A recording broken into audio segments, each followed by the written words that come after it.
देखिए, ये ज़रूरी है कि आप अपराइट रहें, यानी सच्चे रहें, ट्रुथफुल रहें। ये चीज़ ज़रूरी क्यों है?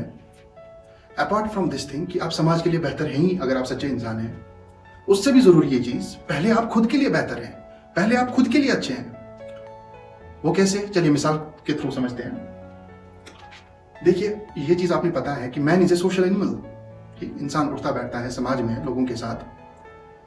अगर आप झूठे इंसान हैं, आपके स्टेटमेंट्स चेंज होते रहते हैं।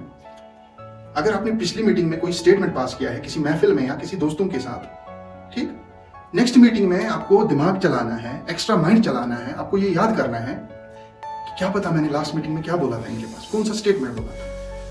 ऑन द अदर हैंड, जो सच्चाई होती है ना, सच्चा सिर्फ एक स्टेटमेंट हो सकता है। सच्चाई के कई वर्जन्स कभी नहीं हो सकते, सच्चाई का सिर्फ एक वर्जन होता है। अगर आप सच्चे इंसान हैं, आप अपराइट हैं, पर्सन ऑफ इंटीग्रिटी हैं, आपको दिमाग ज्यादा चलाने की जरूरत ही नहीं है। जो आपने लास्ट मीटिंग में बोला है बंदों के सामने, वो आप इस मीटिंग में भी बोलेंगे। इन दिस वे आप अपना भला कैसे करते हैं? You save your mental energy. आप अपने दिमाग की एनर्जी सेव कर लेते हैं। सो इन दिस वे अपराइट रहना आपके लिए बहुत ही जरूरी है। Be truthful to others as well as to yourself. जो दूसरी चीज जरूरी है, you must always keep good company. हमेशा गुड कंपनी रखें। इसके पॉजिटिव्स क्या हैं और नेगेटिव्स भी देखते हैं। Negatives in fact of bad company. देखिए, अगर हमेशा आप गुड कंपनी में रहते हैं, आपने तो कहावत सुनी ही होगी, एक मछली पूरे तालाब को गंदा कर देती है, ठीक है ना। कहते हैं आपको अपने गोल्स अपनी परछाई के साथ भी शेयर नहीं करनी चाहिए। बाकियों की बात ही नहीं जो नेगेटिव है। अगर आप गोल्स उन सक्सेसफुल इंसानों के साथ शेयर करते हैं जिन्होंने अपनी लाइफ में बहुत सारी प्रॉब्लम्स, गड़े देखे होते हैं, फेलियर्स देखे होते हैं, पॉसिबल है कि वो आपके फेलियर्स और लूप होल्स को समझ सकते हैं और आपकी जो उड़ान होती है, उड़ान को वो विंग्स प्रोवाइड कर सकते हैं, ठीक है ना। तो हमेशा शेयर गोल्स उनसे करें जो आपके वेलविशर्स हैं या जो आपके गोल्स को सराह सकते हैं, आपको अच्छा रास्ता बता सकते हैं इन गोल्स को कंप्लीट करने का या इन गोल्स को अचीव करने का।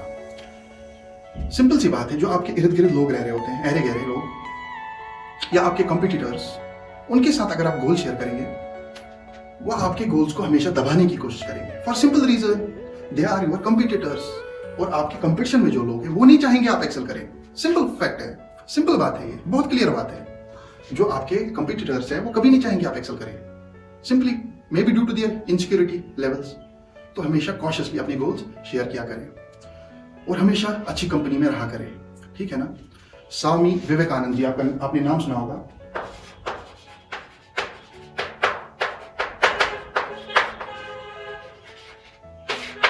Swami Vivekananda, he died at the young age of 39 years, one of the fine personalities born in this continent. तो 12 जैन डेट आपको याद होगी, 12 जनवरी इंडिया में ये मनाते हैं नेशनल यूथ डे, इन्हीं के नाम पे ये मनाते हैं। तो इन्होंने कहा है, anything that weakens you physically, intellectually and spiritually, you must reject it as a poison. यानी कोई भी चीज जो आपको कमजोर कर रही हो, फिजिकली, इंटेलेक्चुअली, स्पिरिचुअली, आपको इस चीज को ऐसे देखना है जैसे आप जहर को देखते हैं। जहर को कैसे आप देखते हैं? आप सिंपली जहर को रिजेक्ट करते हैं। तो इतनी जरूरी है ये चीज कि आप गुड कंपनी में रहें। सो आज से ही जो नेगेटिव है कंपनी, उसको आप टाल दें, उसको आप अवॉइड कर दें। तीसरी चीज, be humble in your approach. But ये हम्बलनेस इंसान में इन आइसोलेशन कभी नहीं आती, ये आती है with knowledge, especially with the knowledge of right and wrong. देखिए, अब कुछ पोस्टर्स पे, कुछ बड़े बड़े पदों पे लोग रहते हैं, स्टिल उनमें एरोगेंस होती है। ऐसे लोगों को हम कभी वेल एजुकेटेड पीपल नहीं कह सकते। These people might be well informed. ये वेल इन्फॉर्म्ड पर्सन हैं, इनको हम वेल एजुकेटेड कभी नहीं कह सकते, क्योंकि जो वेल एजुकेटेड पर्सन होता है, well educated person is inclusive of moral education.